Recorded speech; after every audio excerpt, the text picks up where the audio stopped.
So fixing to go in the crawl. Another blower, dirty blower wheel and evaporator. I got Nick over there. I made him go in there and turn the light on first before I crawled under there. So, and he toted my tools. So, we're gonna get under there and pull the blower, clean it, and then actually clean the coil in place as best I possibly can. I hate to, but that's what we're gonna do. Alright, so I made it back here. It's actually not that bad. It's crawl space. It's pretty high. It's pretty high.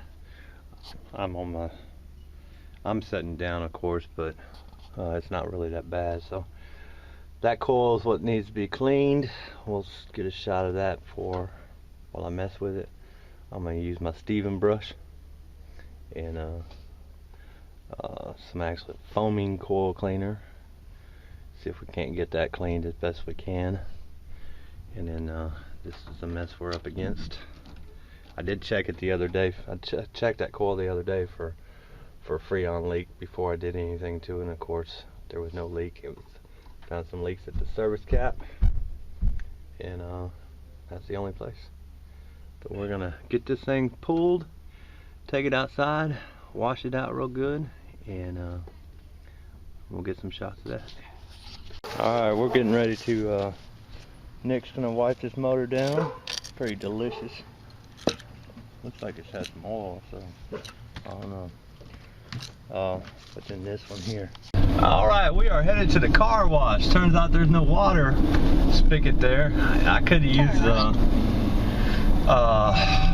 water off the washing machine, but they were moving in and stuff everywhere, so then it's on the ground. So we'll just go to the car wash, get it washed up real good, and then come back, put everything together, start on the coil. Like I said, we're going to do it the best we possibly can. We'll do some foamy coil cleaner in that one. Everything's all metal, so it should we should be all right.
Had so much dirt in it, it clogged the hole up. Well, if you watch my other video about cleaning the blower wheel, remember how nice and clean it got with the oil cleaner? You can't get them as clean and bring them to the car wash as you can wash them with regular hose and coil cleaner. We're gonna take it back. It's 10 times better than what it was. Alright, so I got the motor back in and I swept inside the cabinet out as best I could. And that's what come out of it. But there's still some stuff left in there, but it's there. So anyway, so now I'm going to wire it back up and then move on to the coil. Alright, so here is what the coil looks like, and like I said, we're going to brush it off as best we can, and once we brush it, we will then spray it down with some Triple D made by Diversitech for indoor outdoor coils. So but that's about as best as we're going to be able to do it. They said they did not want to pay to pull it, so we're going to do the best we can with it. Well, sometimes brushes and stuff like that doesn't work, and you have to do it the old-fashioned way.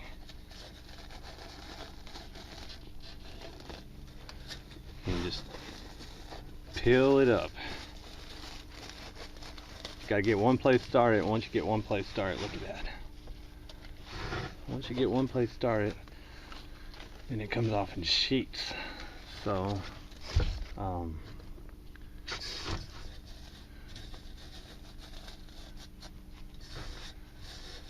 I tried to use a brush but this seems to work better, and I don't mind. What is it? Just dirt. It washes off. So.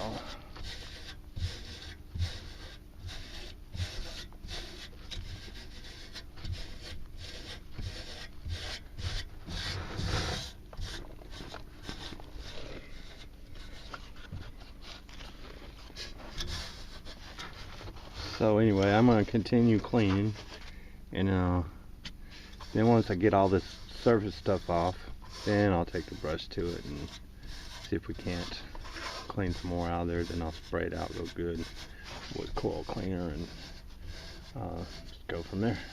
Alright, so I've done about as good as I could do with what I got. It's hard to reach in there and grab everything, but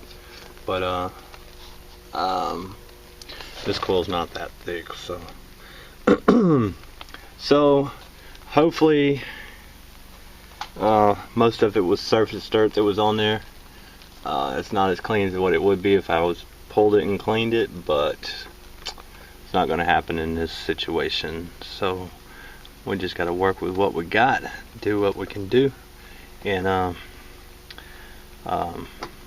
just go from there. Alright, so here we are.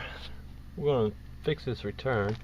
What I'm going to do is I'm going to tuck this thing in, tuck the thermostat, or pull some more out so it's not messing me up here, getting in my way. Then what I'm going to do is I'm going to lift it up, take some web strap like this, the black web strap, and then go against what they did. You see, they just nailed it, and the weight has just pulled it down. So we're just going to take the web strap, strap it up so it'll hold in place, and I'll take mastic and seal it all up. So I'm going to get started doing that. Alright, I got my black strap up, and now I'm getting ready to dip into my mastic bucket and seal this joker up.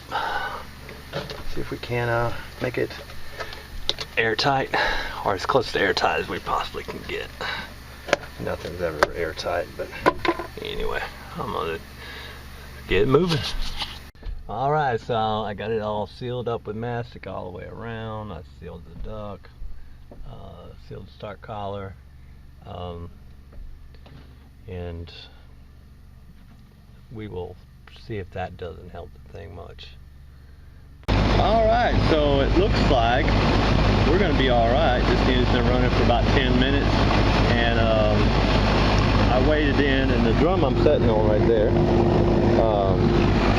had about 1 pound 4 ounces left in that drum, and you can see on this one here, 1 pound 10 ounces, so that's 2 pounds 14 ounces, and the unit calls for 4.5 pounds.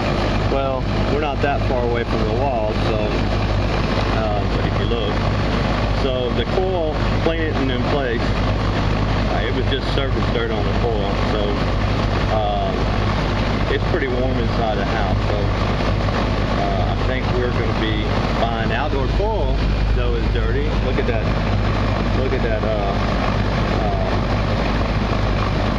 high side pressure. Definitely dirty. I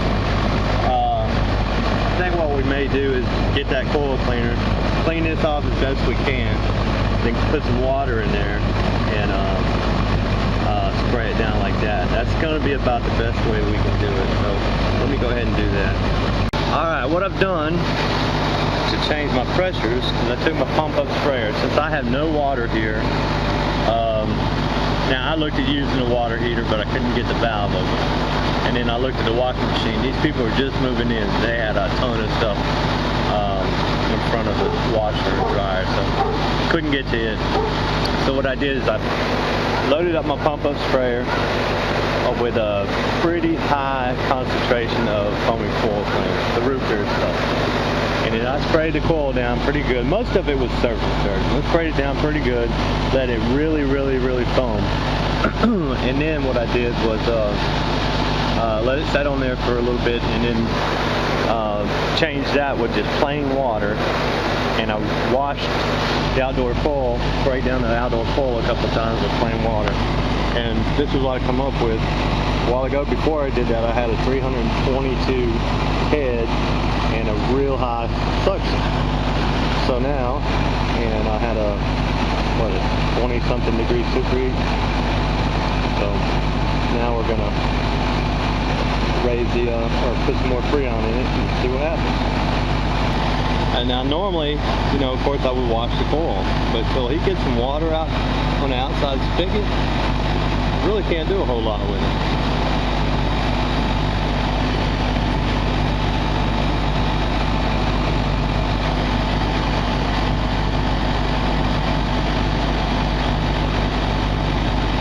So I'm gonna go ahead and get this charged up and see where we wind up. Alright, so I've got the 2 pounds 8 ounces plus the 1.1 pound 4 ounces I put in from the other drum. So we got 3 pounds 12 ounces. The unit calls for 4 pounds 4.5 pounds. But like I said, it's just pretty close to the outside wall. I got an 83 pound suction, 256 head, and a 26.8 superheat. That is as close as we're gonna get it. It's really hot inside the house. It's probably about 88 degrees in there, if not hotter. So there you go. That is it. Now we're gonna go fix the drain line, and we're gonna make sure it is sagging in there, and it wasn't coming out the outside wall. It was actually stuck inside the crawl space. So I had Nick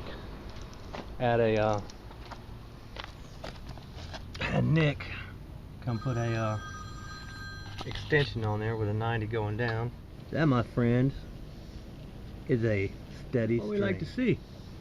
This thing's only been running, what, 5 minutes or so?